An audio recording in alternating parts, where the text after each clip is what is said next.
सियालकोट में गुरुद्वारा बाबे दी बेरी तारीखी अहमियत का हामिल है।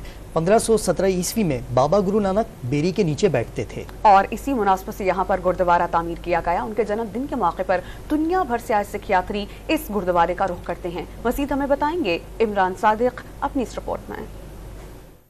सियालकोट में गुरुद्वारा बाबे दी बेरी सिखों के लिए इंतहाई अहमियत का हामिल है। रवायात के मुताबिक 1517 ईस्वी में बाबा गुरु नानक यहाँ बेरी के नीचे बैठे थे। उसी मुनासबत से यहाँ 6 कनाल पर गुरुद्वारा तामीर करवाया गया। दुनिया भर से सिख यात्री यहाँ हाजिरी देकर मन्नतें मांगते हैं। हम सब सिखों के लिए एक ब्लेसिंग है और ये सब ब्लेसिंग जो है ये इसका क्रेडिट जाता है पाकिस्तान सिख गुरुद्वारा प्रबंधक कमेटी को, पाकिस्तान के महकमा औकाफ को और मैं बहुत ज़्यादा थैंकफुल हूँ इन सब की जिन्होंने इतना अच्छा हमारे लिए इस गुरुद्वारे को डेवलप किया। पाकिस्तान जिंदाबाद, पाकिस्तान पाइंदाबाद। इंग्लैंड और कनाडा से आए सिख यात्रियों का कहना है कि पाकिस्तान अक़लियतों के लिए पुरअमन मुल्क है और उन्हें मुकम्मल मजहबी आज़ादी हासिल है।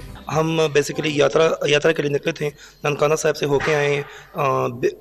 बाबे दी बेरी सियालकोट मेरी पहली दफ़ा है और बहुत अच्छा लगा यहाँ आके मत्था टेक के। गुरुद्वारा बहुत अच्छा बना है।